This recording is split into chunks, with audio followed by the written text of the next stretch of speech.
3 जुलाई 2018 ये वो दिन था जिस दिन केएल राहुल ने T20 में अपना लास्ट सेंचुरी मारे थे।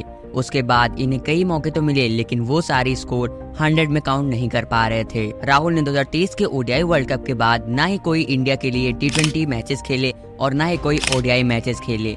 हालांकि उन्हें टेस्ट मैचेस में मौका मिल रहे थे, लेकिन उसमें भी उनका एवरेज परफॉर्मेंस था। लेकिन ऐसा क्या हो रहा है केएल राहुल के साथ कि अब उन्हें टीम इंडिया में जगह ही नहीं मिल रहा है? क्या केएल राहुल अब पहले की तरह नहीं रहे और क्या उनका कैरियर बहुत जल्दी एंड होने वाला है? आइए जानते हैं what went wrong with KL Rahul.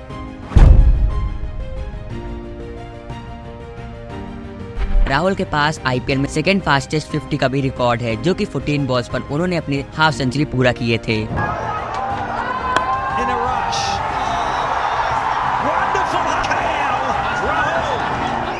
KL Rahul दूसरे ऐसे बैट्समैन हैं जिन्होंने साउथ अफ्रीका में सेंचुरी लगाए हैं। बड़ा शॉट खेलना चाहिए, ये लीजिए पानी और ना आए खून में उबाल, किस काम की वो जुबानी। क्या कमाल का शॉट और क्या कमाल। जिस केएल राहुल के बैटिंग से फैंस दीवाने थे, आज उसी की बैटिंग नहीं देखना चाहते हैं और सब उन्हें डिफेंसिव बैट्समैन का भी टैग दे दिए हैं। जिस प्लेयर को लोग क्लासिकल किंग कहते थे, आज उसी पर स्ट्राइक रेट का सवाल उठाते हैं।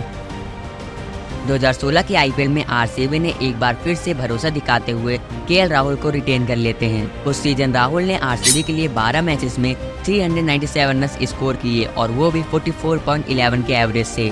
इस सीजन आरसीबी फाइनल में पहुंची थी और उसमें केएल राहुल का बहुत बड़ा हाथ था। इसी अच्छे परफॉर्मेंस को देखते हुए जिम्बाब्वे के अगेंस्ट वो ओडीआई डेब्यू करते हैं। राहुल इसी मैच में डेब्यू करते हुए शानदार सेंचुरी जड़ देते हैं। He has gone for it and he's got it. Oh, that's brilliant. KL Rahul. इतना ही नहीं, उनका T20 डेब्यू भी जिम्बाब्वे के खिलाफ हुआ, जिसमें उन्होंने 31 रन स्कोर करते हैं और इसी परफॉर्मेंस से ये पता चल गया कि वो आने वाले समय में इंडिया के लिए की प्लेयर साबित होने वाले थे।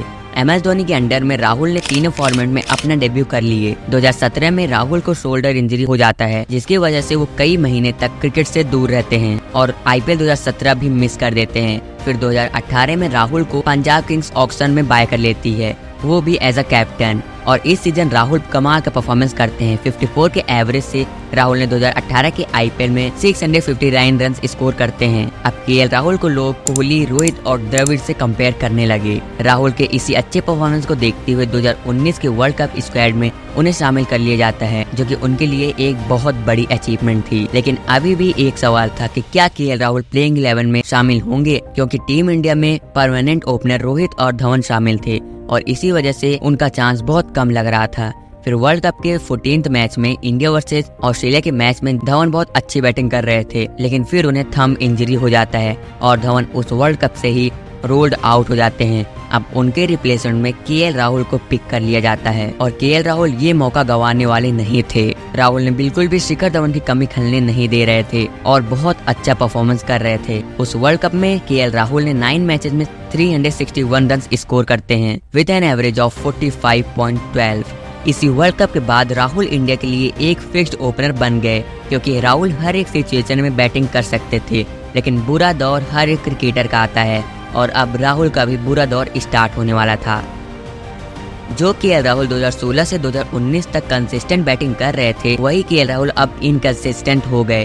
अब केएल राहुल का एवरेज एकदम से गिर गया। जहां टेस्ट में एवरेज 30 का पहुंच गया, वहीं ओडीआई केवल 36 का ही था। यही इतना ही नहीं, बल्कि 2022 में इससे भी ज्यादा उनकी एवरेज गिर गया।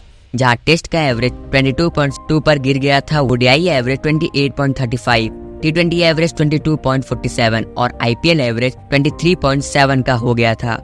अब आता है 2023 का वर्ल्ड कप। जो केएल राहुल 2019 में इंडिया के लिए ओपनिंग में रिप्रेजेंट कर रहे थे, वही केएल राहुल 2023 के वर्ल्ड कप में मिडिल ऑर्डर में बैटिंग कर रहे थे और शायद यही रीजन है केएल राहुल का रियल डाउनफॉल का। इंडिया का पहला मैच ऑस्ट्रेलिया से होता है और केएल राहुल अपने आप को सही साबित करते हुए विराट के साथ पार्टनरशिप करके इंडिया को वो मैच जिता देते हैं। अब उस वर्ल्ड कप का फाइनल आता है, जो कि किसी भी फैंस को बताने का जरूरत नहीं है कि क्या हुआ था उस फाइनल में। राहुल ने 107 बॉल्स पर केवल 66 रन ही स्कोर करते हैं और केवल उस पूरे अपने इनिंग में एक ही बाउंड्री लगा पाते हैं। इसी स्लो स्ट्राइक रेट से उन्हें मीडिया पर बहुत ज्यादा ट्रोल किया गया और इंडिया वो मैच हार जाता है। अब बारी थी IPL 2024 की, जहां हैदराबाद के अगेंस्ट राहुल ने 33 बॉल्स पर केवल 24 रन्स बनाते हैं, जिसमें उनका स्ट्राइक रेट 87 का था और ये मैच लखनऊ 10 विकेट से हारकर IPL से ही बाहर हो जाता है। एक बार फिर से KL राहुल स्ट्राइक रेट की वजह से काफी ज्यादा ट्रोल किए गए। यही खराब परफॉर्मेंस के चलते राहुल को 2024 के T20 वर्ल्ड कप में सिलेक्ट नहीं किया गया और ऋषभ पंत को उनसे रिप्लेस कर दिया गया। क्या आप KL राहुल टीम इंडिया को ODI और T20 में रिप्रेजेंट नहीं कर पाएंगे? मौका मिलेगा या नहीं, कमेंट में जरूर बताइएगा। Thanks for watching.